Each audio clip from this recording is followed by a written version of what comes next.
Thank you, Maher, for Dr. Abdullah, for inviting me to this conference. I'm really excited. So this is a presentation on hormonal therapy for menopause or patients in transition to menopause. I don't have disclosures. I'm not allowed to have anything other than Kaiser. So basically, we review the management of menopause and early and late, the review of the benefits and the risks, and the protocols and ways of administration, and alternative management of menopause. I have to admit, my lecture is not as fun as Dr. Patsik's lecture. Is really fun. I'm telling you, it was one of, and I enjoyed all your lectures and listening to, being an REI, and this is direct. Excuse me? I said it wasn't fun, but it was not. I know, but it's fun to present. Mine is, it's going to be a lot of like data and boring stuff. So I'm glad it was before lunch, or at least you haven't ate except some cookies. Otherwise, you would have slept. All right. So the average age of menopause is still 51. Okay, even though women now live to much longer, 81 in the United States. And so that basically makes half of the women's years, or a third to a half of women's years in menopause. So that is obviously a very important for quality of life, but also for management, dollars assigned as far as the healthcare in general, work, productivity, etc. Not everything about menopause is negative. According to brain specialists, and I was hearing yesterday with just a common thing on CNN, Sanjay Gupta, as I'm like, I think that Google really knows that I'm going to go present for menopause, and it just suggested for me Sanjay Gupta about menopause, and I listened to his podcast. It was recent, from like a month ago, and he had these experts coming, one particular neuroscientist, and she was explaining that menopause is positive for the brain, and what are the positivities. That's not my topic of my presentation, but just wanted to let you know I'm more dealing with the negative stuff. So first, you lose ovarian function, diminished everything, whether the AMH goes down first usually, but depends on which AMH you're using, and then FSH goes up. There are some people who have higher FSH with normal AMH. That's not the usual. And of course, then women start having skipped cycles. Sometimes they have too many cycles, anovulatory cycles.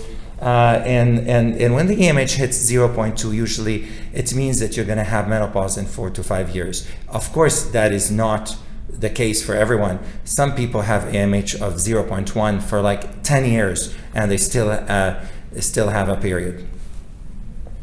And 5,000 women enter into menopause every day in the United States. So it's a significant number of women. And obviously, as the population is aging, that number is increasing. And so there are billions of dollars that are spent on menopause per se, and on also not counting, there's about $5 billion spent on menopause, not counting loss of work or quality of life or any of that stuff, just on menopause medications and diagnoses and visits to the doctors. HRT was a standard of care for menopause management until 2002, following the release of the WHI trials, which basically gave a hit, I would say a significant hit to HRT in general. The fear of heart attacks, the breast cancer, all of that made doctors and patients be scared of either taking or prescribing HRT. Of course, luckily, over time that has changed. We'll talk about it, but after that. But unfortunately, the use went down from 40% to 11% in just 1 year.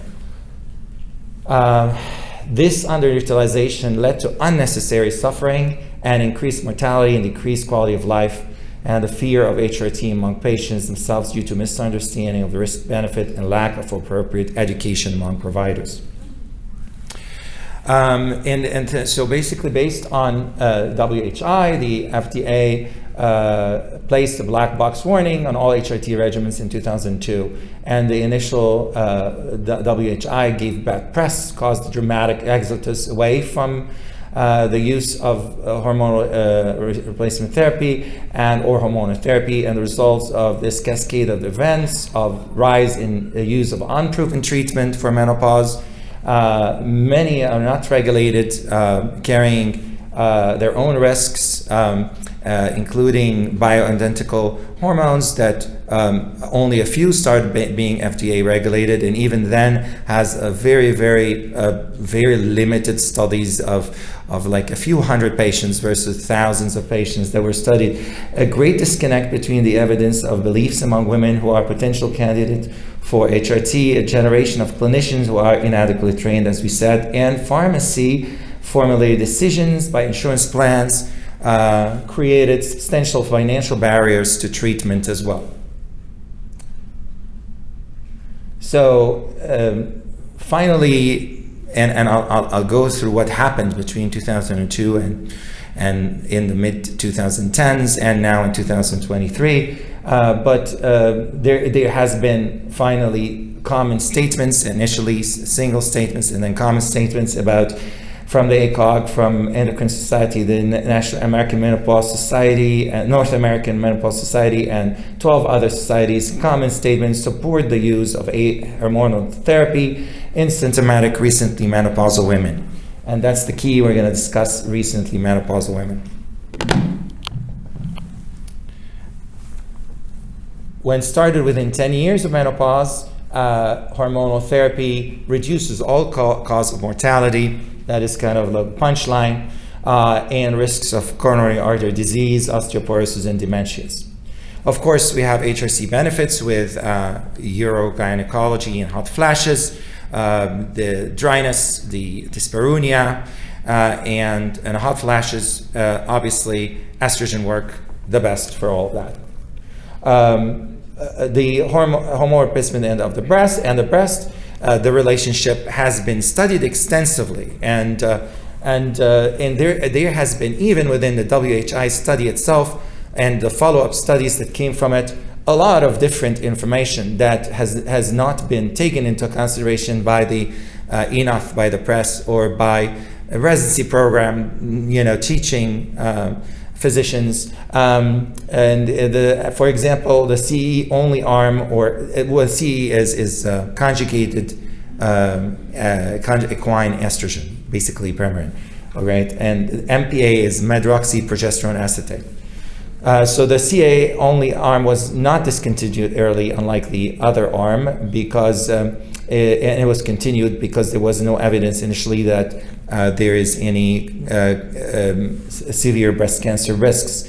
In fact, the CE used for 5 to 9 years is associated with statistically significant reduction in breast cancer. Those in the CE arm have had decreased mortality from breast cancer by 63%, and 38% fewer died from all other causes of breast cancer when breast cancer was diagnosed.